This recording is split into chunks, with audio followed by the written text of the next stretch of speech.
Welcome back to It's Not Normal, the podcast, episode 47. In this week's episode, I'm going to be walking you through The Science of Stuck by Britt Frank, which is a book that I have often referenced as marking the start of my healing journey.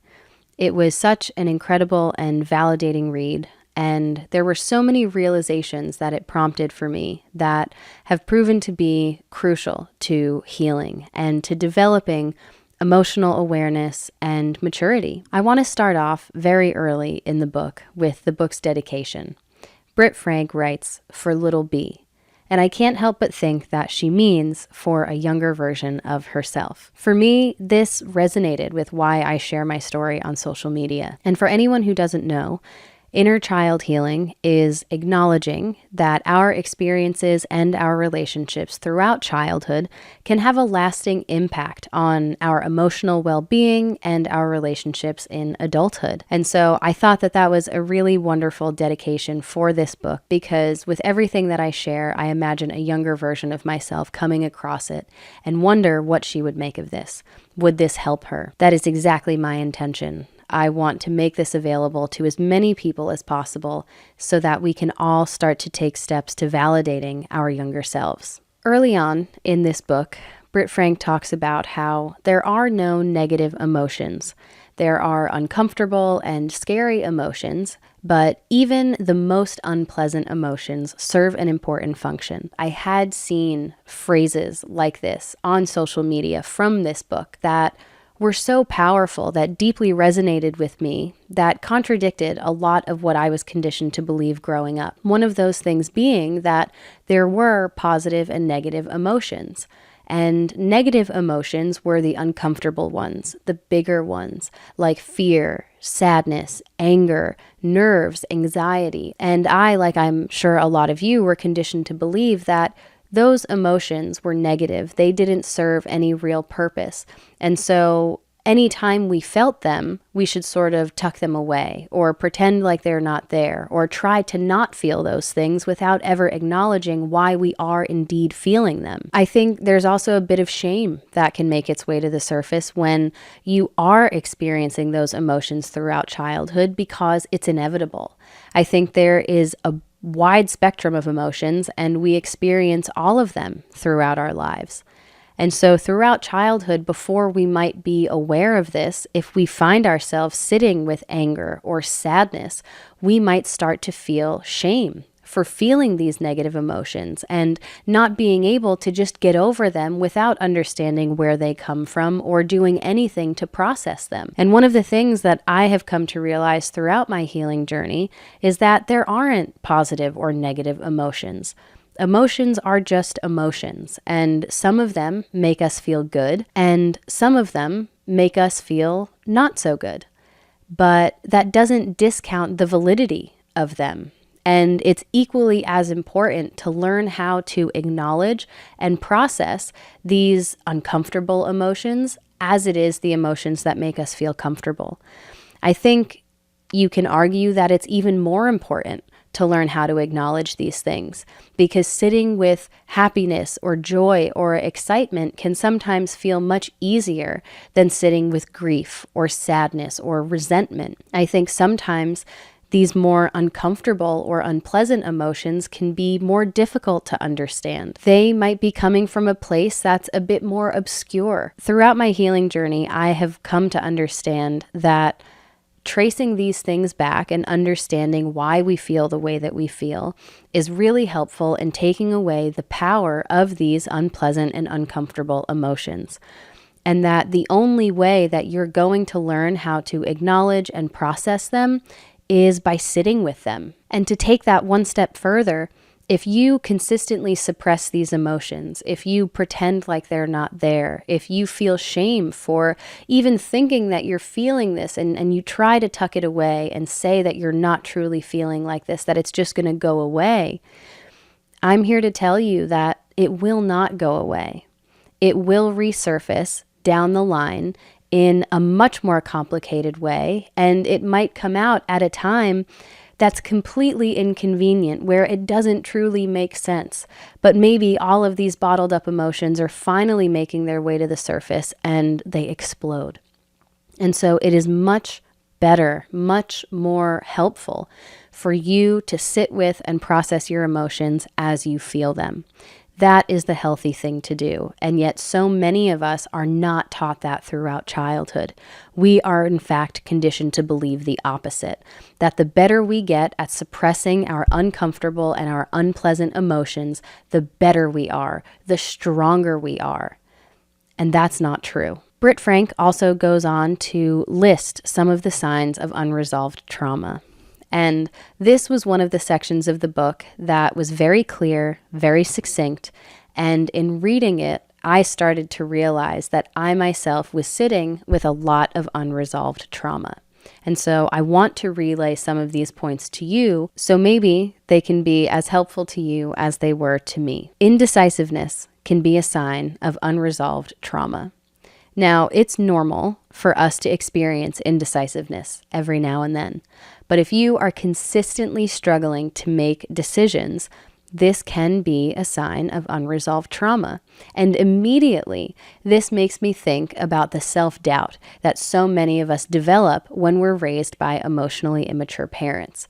And there are a number of different reasons that we might come to doubt ourselves. Everything from gaslighting, our parent intentionally manipulating us so that we come to doubt our perception of reality, to the unrealistically high standards and expectations that sometimes our parents expect us to live up to or to exceed. And anytime we fall short of those things, we feel like we are less than. Because so often, emotionally immature parents prioritize performance over personality. So often, I think when you're raised by an emotionally immature parent, you are conditioned to believe that you are an extension of them. And I think it's really common for your parents' well-being to be at the center of your decisions. I know for a long time, I based my decisions solely on what I thought my parents would want me to do.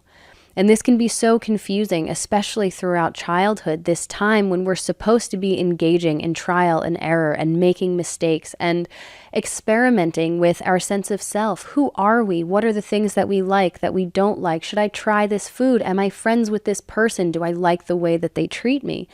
So many questions arise during these really formative developmental years. And part of becoming an adult, I think, is taking the steps to answer these questions for ourselves. But in these spaces, we are not given that opportunity. And so we recenter, sort of reshift the focus of our own lives and our own decisions onto what we think will make our parents happy.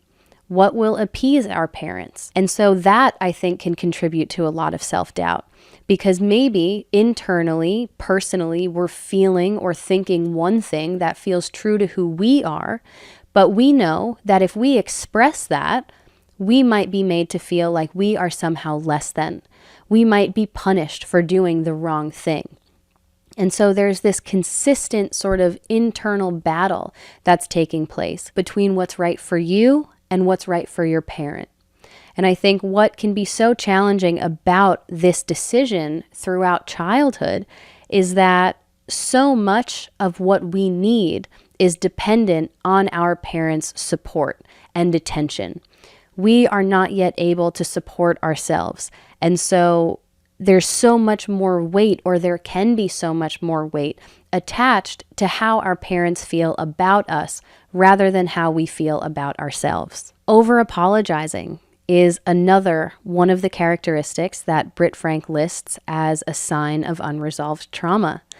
And this immediately rang a bell for me as someone who consistently finds herself apologizing for things that I didn't even do. Someone could bump into me and I apologize on their behalf. I have grown so accustomed to fearing controversy and conflict that I am almost instinctually willing to take responsibility for mistakes that I didn't even make, if that means not upsetting the other person that's involved. And this, I think, is so reminiscent of the experience that so many of us have shared throughout childhood, where our parents' reactions were that much more volatile and explosive.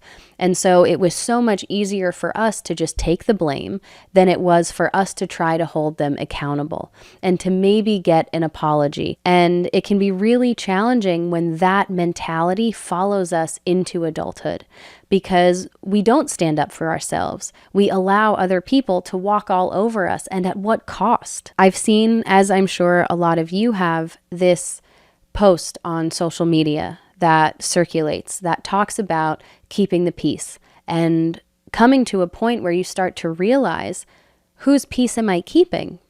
I think that is so indicative of so many of our relationships with our emotionally immature parents. We are conditioned to believe that by suppressing our emotions and remaining quiet, accepting unhealthy behavior, we are doing the right thing because we are keeping the peace. Not ours, but our parents. We are suppressing our emotions. We are constantly existing in a state of fight, flight, freeze, or fawn. We are not learning healthy conflict resolution. Instead, we are being taught that the right thing to do is to give in to the person around you who is more powerful, who is more intimidating, who has more pull than you do. And that undoubtedly leads to so many different self-neglecting behaviors that adult children of emotionally immature parents experience. ADD, ADHD, and OCD can all also be signs of unresolved trauma. Existing in a constant state of stress for an extended period of time dysregulates our nervous system and can lead to the development of these different mental health conditions, or it can intensify the symptoms of pre-existing conditions. People pleasing. This is something that I know so many of us have grown accustomed to. It has sort of become a part of our lives. Difficulty saying no. This can also be a sign of unresolved trauma. And this goes back to the idea of self-neglect that we were talking about earlier. I think it is so common when we are raised by emotionally immature parents to feel like the more mature person in that relationship. Like our parents are less stable, less mature, less aware, and so we take on the responsibility of regulating their emotions for them. We grow accustomed to these emotional outbursts, and one of the most consistent things in a relationship with an emotionally immature parent is the inconsistency, the unpredictability. And so we develop these people-pleasing tendencies as a way to consistently appease our parent and to make them happy, to make sure that they're okay. Because you don't have to worry about me. I'm fine. I can handle it. I need to make sure that you are okay. Because when you're okay, then everyone is okay. And so we're conditioned to believe that neglecting ourselves is one of the best things that we can do for our parent and in turn for our family as a whole. Another sign of unresolved trauma that Britt Frank lists is mind racing. And in revisiting these different topics, I immediately drew a connection between this and hypervigilance. And hypervigilance is something that we've talked a lot about. For anyone who is new or maybe hearing the term hypervigilance for the first time, it is this intense preoccupation with what's going on around you, the emotions of the people that you're around. You are hyper aware of what's going on and how other people are feeling. And what happens for so many of us who are raised by emotionally immature parents is that we develop this ability to be hypervigilant, to sort of understand how they're feeling without them ever having to directly say that to you. And that is one of those behaviors that once you grow accustomed to that in childhood and you're rewarded for it, it can feel almost impossible to even recognize that you're doing that in adulthood. And that is one of the reasons that it is so important to talk about this. But hypervigilance, I think, sometimes can lead to mind racing. When you find yourself with a friend or a partner or in a social setting and you're overanalyzing everything that's happening, you're wondering if everyone's having a good time. Did something you say sit wrong with someone because now all of a sudden they've changed their tone just slightly? It's sort of this ongoing analysis. And the issue with hypervigilance, I think, is that it isn't based on any sort of direct communication. I think it can even be beneficial to be able to read the room and to have a general understanding of how people are feeling. But I think when there's no direct communication involved and these thoughts sort of consume you, they get in the way of you actually showing up in these different experiences or relationships, that I think is when it can start to be damaging. One of the last signs of unresolved trauma that I want to talk to you about is difficulty relaxing. This is something that resonated with me, and I'm sure it resonates with a lot of you. Productionism is not a new concept. I think being raised by an emotionally immature parent, there is often more priority and more value put on the things that you do for your parent rather than just who you are. And I think you can also sometimes be made to feel bad by your parent for doing things that are purely fun, like maybe spending time with a friend or indulging in a hobby, whether that's drawing or painting or playing an instrument. They may not feel as serious as some of the very real adult issues that you might be tasked with addressing or solving within your family dynamic. And so productivity seems to be more important than play, even throughout childhood. But play is so crucial to development, and yet so many of us are robbed of that opportunity. And in adulthood, I think that translates to always feeling like you could or should be doing more, which, as I'm sure a lot of us know, eventually leads to burnout. It's not sustainable to be doing things all the time, but I know I have felt so guilty in the past anytime I would allow myself to have downtime that I wouldn't end up enjoying it because I would be too preoccupied with the idea that I'm sitting down, not doing anything productive, not doing anything that's getting me closer to my goals, so I'm really just wasting time. And these thoughts wouldn't allow me to relax, and so my downtime was almost counterproductive. But something that I have come to realize as a perfectionist, as someone who does put a lot of value on productivity, or at least has in the past, is that rest is necessary, and rest in and of itself is productive, because without rest, you're going to burn yourself out. And so now I don't feel as guilty when I allow myself downtime because I know that it is a necessary step. And while it may not be getting me any closer to my goals on the surface, it's supplying me with that energy and that perspective that I think sometimes you can only get by taking a step back that's going to get me to my goals, maybe even sooner. And what I think is even more important than that is that when I do reach my goals, I will be reaching them as a sustainable version of myself, as someone who hasn't been sprinting towards the finish line, and then once I get there, I collapse. I'll run across the finish line and still feel good enough to keep going. And I think that is a really important goal that I have sort of set for myself, something that's allowed me to enjoy my downtime and see the value in it. But I think that that can be something really difficult to convince ourselves of, especially amidst the hustle culture that has become so prevalent in our society. I want to pose this question to you also, because this is something that I have done myself so many times. It used to be subconsciously, but I've grown increasingly aware of it. Do you ever find yourself sitting alone in a room, relaxing, not doing anything? Maybe you're watching TV, you're mindlessly scrolling on Instagram, or you're petting your dogs, you're doing something that is not objectively productive. And then someone, a friend or a partner or a family member, walks into the room, and then all of a sudden, you make yourself look like you're doing something productive. You turn the TV off, you open a book if it's nearby, you start writing, you start doing something that the other person might perceive to be of value, because you don't want them to think that by you just resting and allowing yourself to relax, like you're somehow being lazy. I invite you to think about that and to ask yourself if that's something that you do or that you have done, and to maybe start to unpack why that might be, so that in the future you can allow yourself some guilt-free downtime, because it's pretty great. Britt Frank also goes on to talk about how trauma is not what happens to us, but what we hold inside in the absence of an empathetic witness. Trauma is our brain's inability to process and metabolize information. She also goes on to say that the past remains present until it is processed.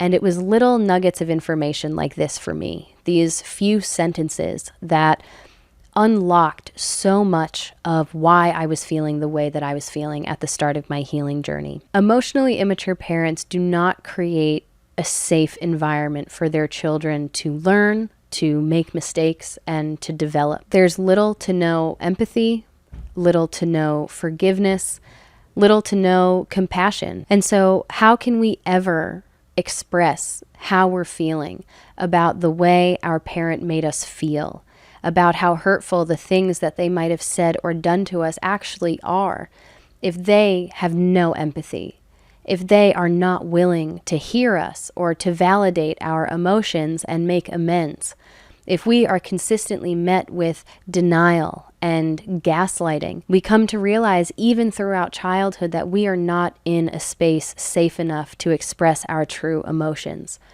And if we ever do, that can sometimes intensify the problem. And so we learn very quickly that the best thing that we can do for our own survival is to keep these things inside. And I used to think that these things would just go away.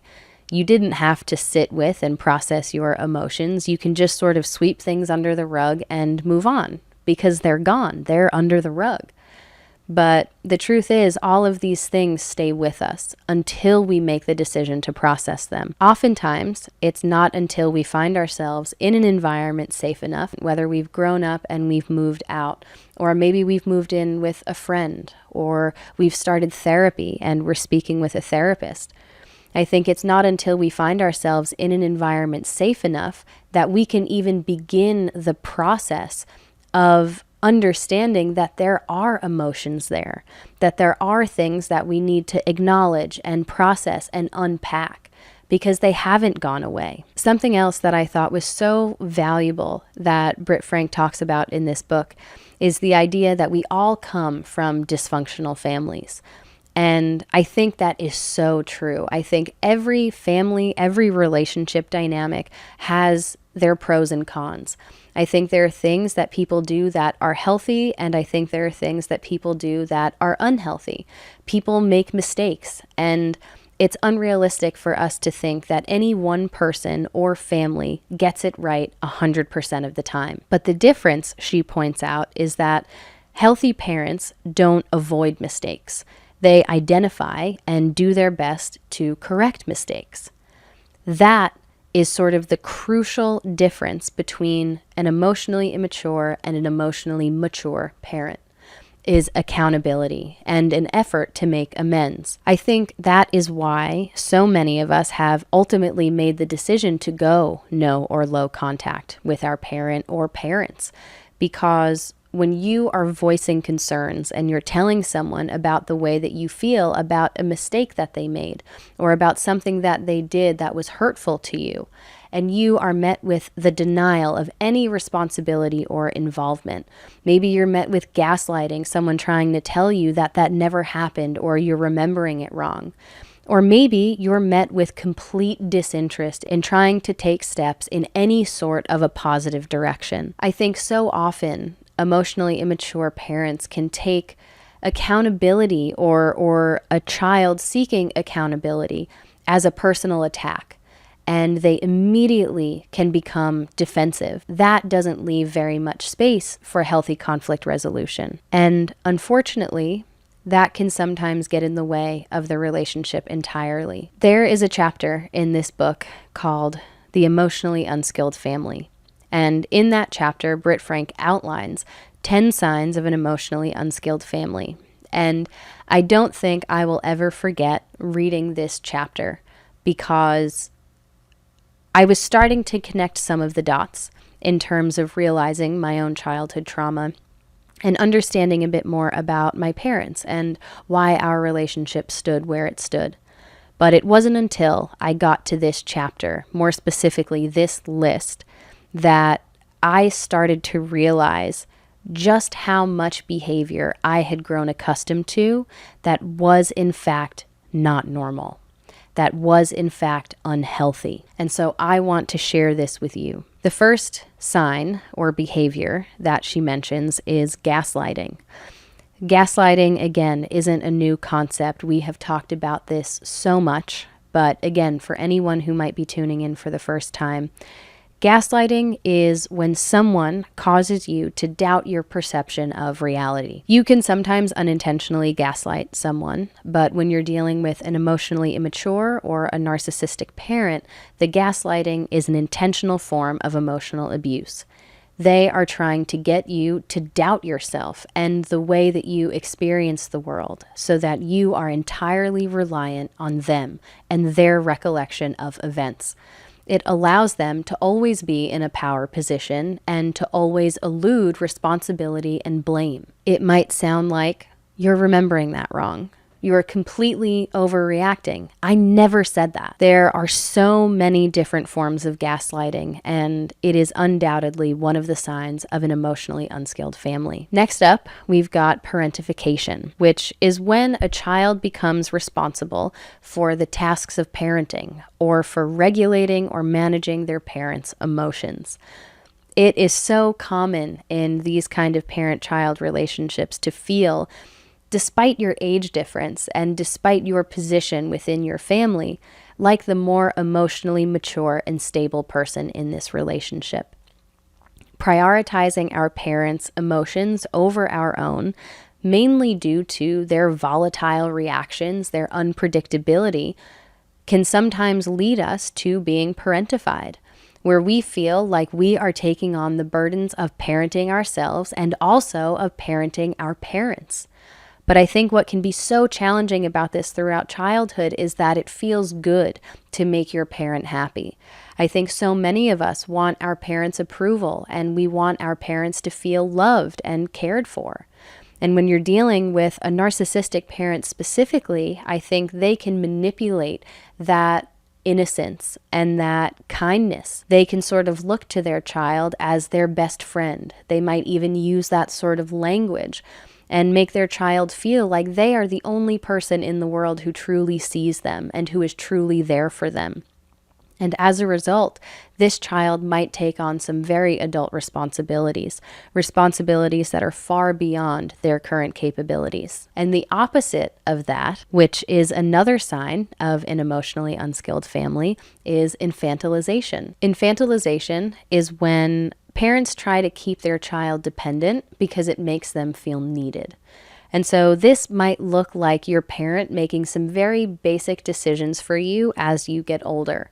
Maybe they're always cooking your meals, they're always doing your laundry, and anytime you show any sort of interest in taking on age-appropriate responsibilities, maybe like getting a summer job, they discourage you. They reassure you that these things aren't necessary, that they'll just do them for you. And while on the surface, especially throughout childhood and even our early teens, these things may not raise any red flags. They might even seem favorable because we don't have to do as much work as our peers. In truth, it's really damaging because it's not allowing us the space to develop the independence that's necessary for adulthood. But I think independence is a really scary concept for emotionally immature parents because they might start to feel like they are no longer needed by their child. And so they might infantilize them to try to combat that. Next up, we've got triangulation. Triangulation is basically when two people talk about a third person without that third person being present. I'm sure all of us have had conversations, whether it's with friends or family members, about another person when that other person is not in the room. The difference with triangulation is that there is an incentive, there is a manipulative motive behind those conversations.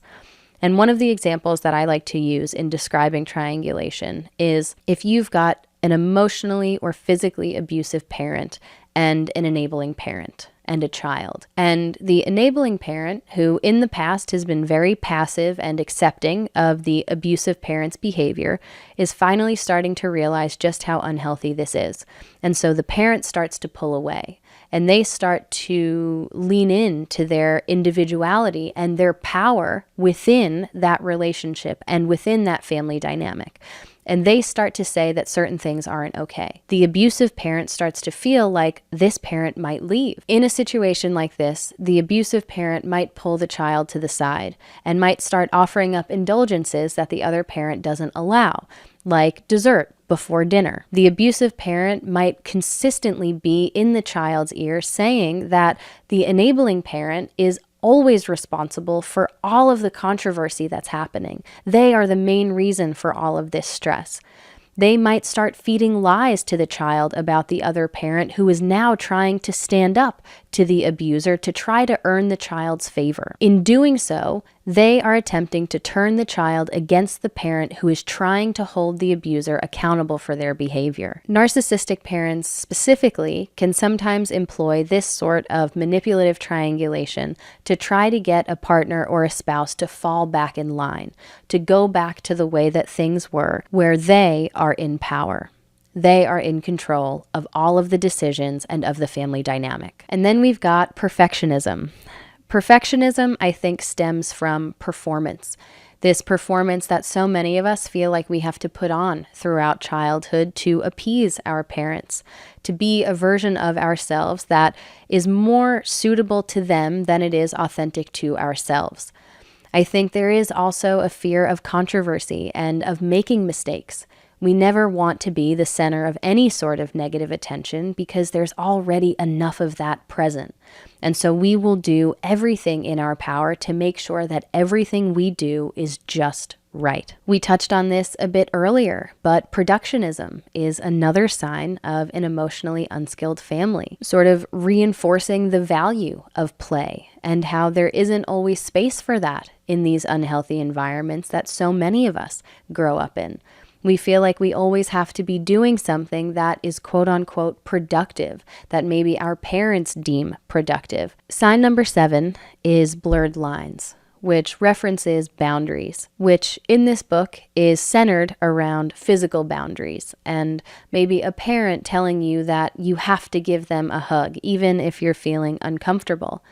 But I would like to extend this to emotional boundaries as well.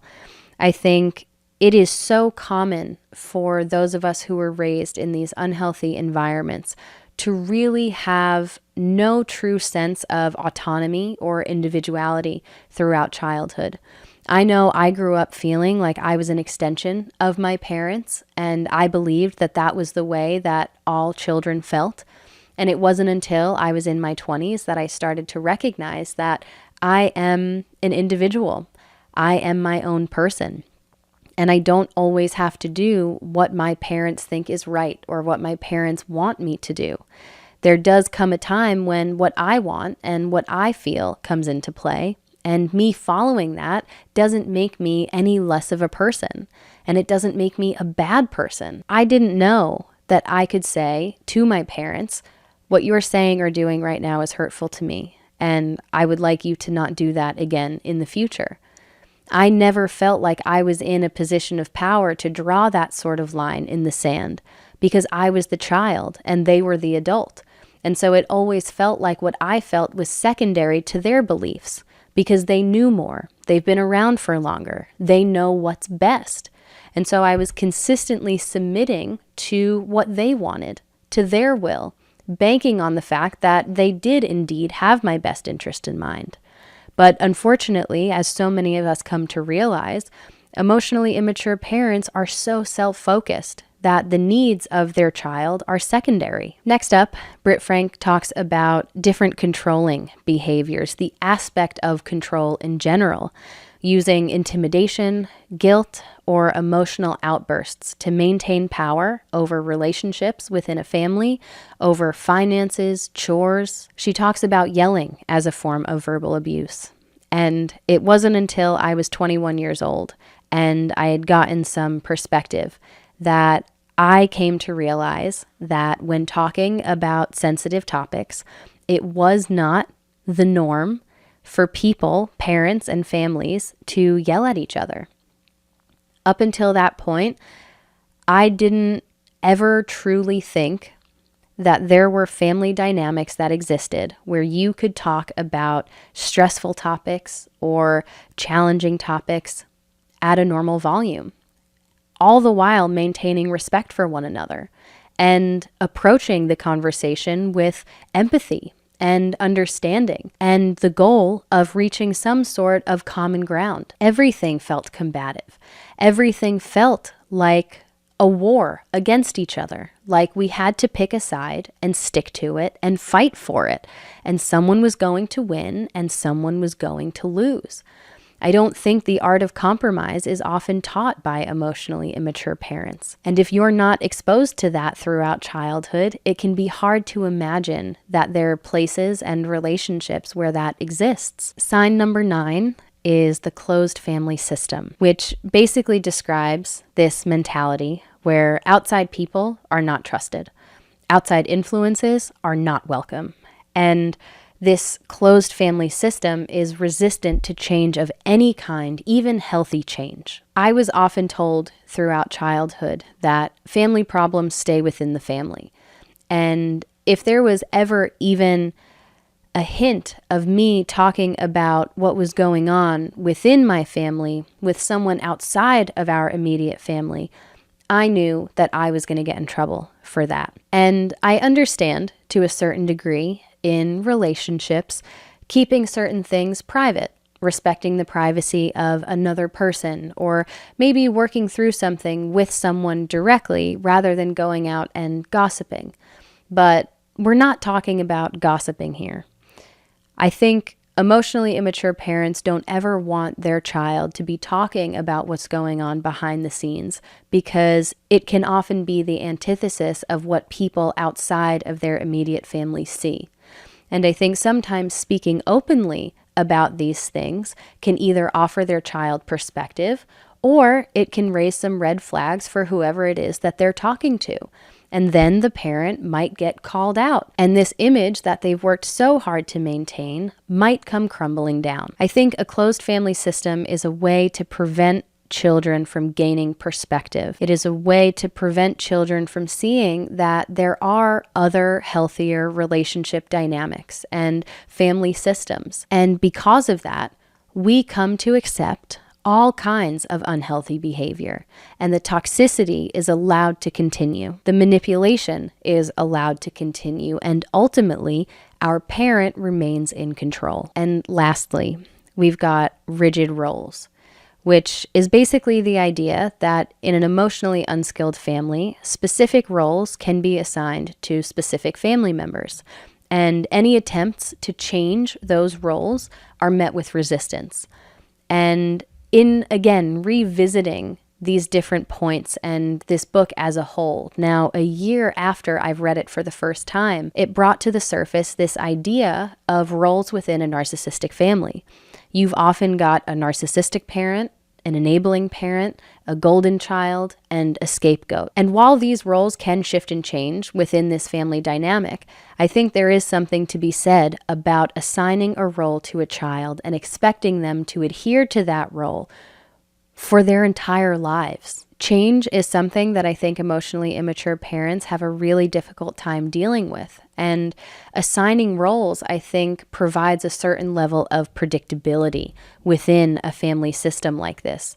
It allows a parent to know what to expect from their child. And anytime their child might venture outside of this role that has been assigned to them, that sort of opens things up for them to develop differently, for their personality to change, for maybe them to take on a new friend that might challenge the family system. There are so many different possibilities and opportunities, in truth, when we're talking about change, but emotionally immature parents don't often welcome that. And so they might shame their child if they entertain the idea of venturing outside of this role. They might make them feel like they're doing the wrong thing, that because they're already this way, that they can't ever possibly be that way. And so it can be really easy for us throughout childhood, again, when you consider all of these other factors that we've talked about, from self-neglect and people-pleasing to blurred lines and a lack of boundaries. It can be really difficult for us to actually stand up and move outside of these roles, to kind of break past them and to uncover not just one, but all of the different aspects of our personalities. Now, I know that this has been a lot of information for you to take in. So I want to invite you to be patient with yourself as you process all of these different things. I also want to take a minute before I wrap up this week's episode to thank Britt Frank for writing this book and for making these resources available to people like me. Because I don't think there will ever be a time in my life when I don't think about this book as the dawn of my healing journey. It prompted so many realizations in my life, and it was so validating. It validated so much of my experience throughout childhood, and that was the first time that I had ever experienced that kind of validation about that subject. And it was so moving for me. It's such a big part of why I am where I am today. So thank you, Britt Frank. I will leave the link to this book in the description of this week's episode. So if you are interested in reading further, you can go ahead and snag it. And with that, I think I'm going to be wrapping up this week's episode of It's Not Normal. If you enjoyed this week's episode, please be sure to like this video and subscribe to our channel on YouTube. If you're listening on Spotify, please be sure to leave us a rating. I'll be back next week with another episode of It's Not Normal, the podcast.